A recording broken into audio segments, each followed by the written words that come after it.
இன்று 520 வாக்குறுதி பொய்யான வாக்குறுதி கொடுத்து ஆட்சிக்கு வந்த திராவிட முன்னேற்ற கழக அரசு நாங்கள் ஆட்சிக்கு வந்தால் அனைத்து மகளிருக்கும் ரூபாய் 1000 தருவேன் என்று கூறினார்.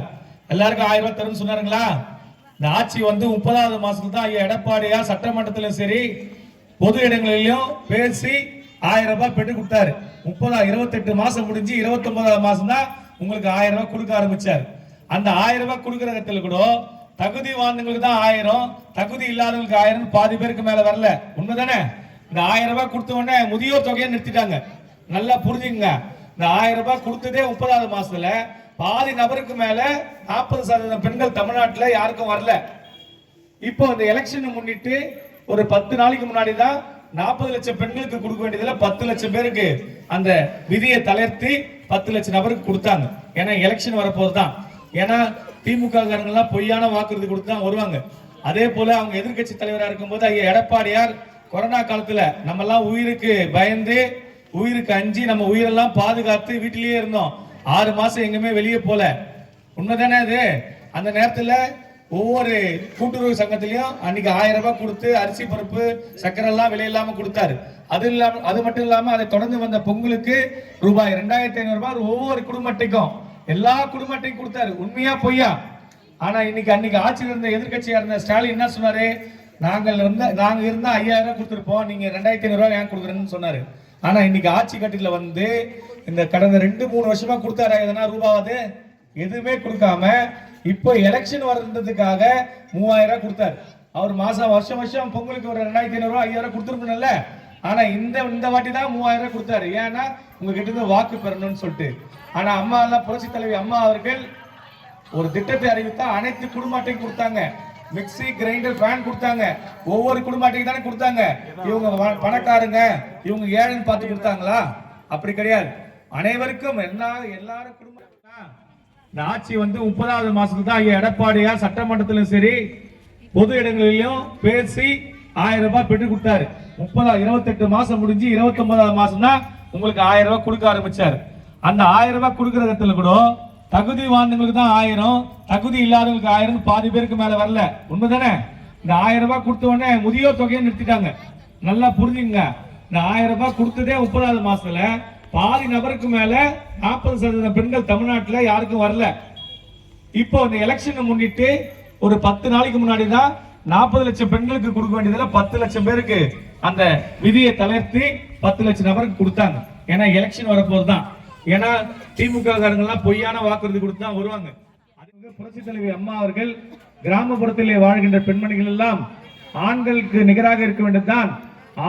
கணவனால் கைவிட்ட பெண்ணும் சரி கணவன் இறந்த பெண்களுக்கும் பிள்ளைகள்லாம் ஆடு மாடுகள் கொடுத்தார்கள்.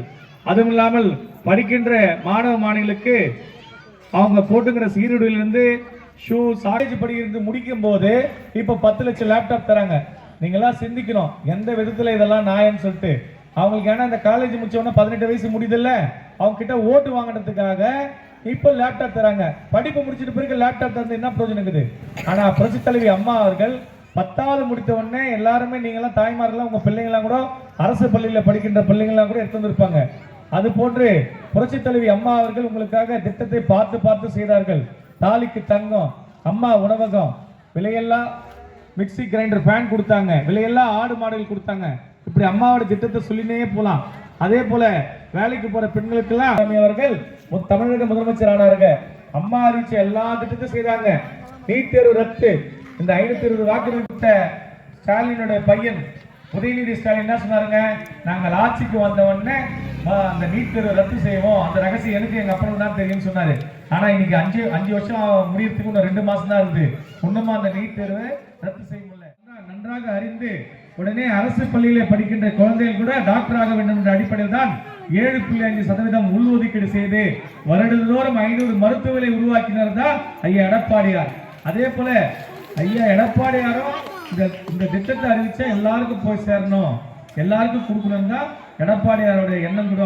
இன்னைக்கு ஏரி குளம்லாம் இன்னைக்கு வந்து ஏரிக்கு வர கால்வாய்கள்லாம் தூர்வாரின அடிப்படையில் தான் இன்னைக்கு எல்லா ஏரியுமே தண்ணி ரொம்ப இருக்குது, தண்ணி பிரச்சனை இல்லாம இருக்குது. இப்படி தொலைநோக்கு பார்வை ஒவ்வொரு திட்டத்தை செய்தாலும் மக்களுக்கு சென்றடைகின்ற வகையில் தான் அவர் செய்தார். ஒரு ஆட்சி காலம் நாங்க ஆட்சி சொன்ன உடனே தள்ளுபடி வராதுன்னு சொல்லிட்டாரு. இப்படி வந்து வந்த பிறகு ஒண்ணு வராதவருக்கு ஒண்ணு. அது போலதான் இந்த ஆட்சியோட நிலைமை. இன்னைக்கு எங்க பார்த்தாலும் கொலை, கொள்ளை, கஞ்சா. யாருக்காவது பெண்களுக்கு பாதுகாப்பு இருக்குதா? இன்னைக்கு தினந்தோறும் நீங்க டிவி ஆன் பண்ணா கூட, இப்ப இன்னைக்கு காலையில கூட போலீஸ் ஒரு கஸ்டடியில ஒரு கைதி இட்டு போறாங்க. அங்க 100 நாள் வேட்கையில எம்பி எலெக்ஷன் அப்ப நாங்க 150 நாட்கள் ஆகுதுன்னு சொன்னாரு. 100 நாள் வேலை செய்ததுக்கே இவன் பணம் தரல, இவன் எப்படி 150 நாள் ஆக்க முடியும்? வாய்ப்பே கிடையாது. ஆனா எடப்பாடியார் இன்னைக்கு மத்திய சர்க்காரா இருக்கிற பாரதிய ஜனதா கூட சேர்ந்து அவங்க 100 நாளைக்கு கொடுத்தா தமிழக அரசு ஒரு 50 நாளுக்கு கண்டிப்பாக எங்க ஆட்சி வந்தா கொடுக்குன்னு சொல்லுவாரு. ஒரு ஏழையான, இப்ப உங்களை போல ஏழை சாதாரண ஆள் தான், பெரிய பணக்காரெல்லாம் கிடையாது. அந்த எந்த ஒரு திட்டத்தும் புதுசு கிடையாது. ஆனா விலைவாசி எல்லாம் பாத்தீங்களா? அம்மாவுடைய ஆட்சி காலத்துல ஒவ்வொரு வீட்டுக்கும் 100 யூனிட் மின்சாரத்தை ஃப்ரீயா கொடுத்தாங்க. அன்னைக்கு கரண்ட் பில்லு 500 ரூபாய் 400 ரூபாய் வந்ததா இல்லையா பாட்டி? இன்னைக்கு 800 ரூபாய் 1000 ரூபாய் 2000 ரூபாய் வருது. ஏன்னா இவங்க ஆட்சிக்கு வரதுக்கு முன்னாடி என்ன சொன்னாங்க? தரேன்னு சொன்னாங்களா இல்லையா? 30 இதுல ஒரு 25% 30% இது வரைக்கும் வாங்கியிருக்க மாட்டீங்க. அவங்க பேசிட்டாரு, இந்த நாட்டில் இருக்கக்கூடிய அநியாயத்தை பேசிட்டாரு, எடப்பாடியார் என்னென்ன செய்ய போறோன்னு பேசிட்டாரு, ஜெகத்தரட்சனுக்கு ஓட்டு போட்டு என்ன ஆச்சுன்னு பேசிட்டாரு, அவரு கதையை பேசிட்டாரு. அப்புறம் நான் என்ன சார் பேசுறது இல்லையா? இருக்கட்டும். ராணிப்பேட்டை மாவட்டம் சோளிங்கர் தொகுதியில் சோளிங்கர் கிழக்கு மாவட்ட கழகத்தின் சார்பில் ஐப்பேட்டில் மிக ஆச்சரியமான வகையில், மகிழ்ச்சி தரக்கூடிய வகையில் இந்த நிகழ்ச்சியை ஏற்பாடு செய்திருக்கக்கூடிய இந்த பகுதியை சேர்ந்த என் மக்கள் வாய்ப்பு எடப்பாடியார் தருவார் என்கிற நம்பிக்கை எனக்கு இருக்கிறது. இப்போ 26 இந்த 2 மாசத்துல எம்எல்ஏ எலெக்ஷன் வரப்போகுது. இந்த எம்எல்ஏ என்றது எத்தனை எழுத்து சார்? அப்போ MLA ஒரு 2 எழுத்து ஏற்கனவே நன்றி தெரிவித்துக் கொள்கிறேன்.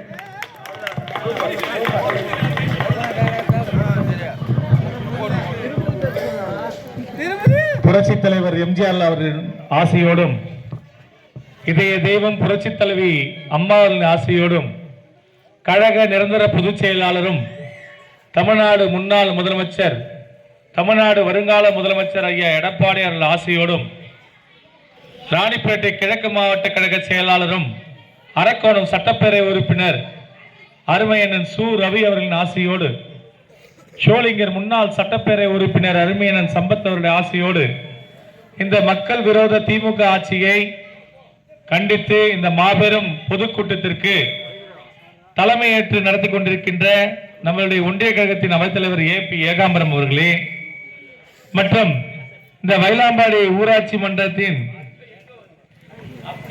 கிழக்கழக செயலாளர் திரு தேவராஜ் அவர்களே, திரு ஜெகநாதன் மாவட்ட தலைமை கழக அனைத்திந்திய அண்ணா திராவிட முன்னேற்ற கழகத்தினுடைய ஆணைக்கிணங்க ராணிப்பேட்டை கிழக்கு மாவட்ட ஆற்றல்மிகு செயலாளர் அனந்தன் சு ரவி அவருடைய வழிகாட்டுதலோடு சோளிங்கர் கிழக்கு ஒன்றியத்தில் AL விஜயண்ணன் அவருடைய தலைமையில் ஐப்பேடு ஊராட்சி, கூடலூர் ஊராட்சி மற்றும் பைலாம்பாடி ஊராட்சியில் தெருமுனை பிரச்சாரம் கூட்டம் மிக சிறப்பாக நடைபெற்றது. அந்த வீடியோ காணொளி நம் பொறா இணையதள நேயர்களுக்காக, பொறா செய்திகளுக்காக பொறா குமார். வணக்கம்.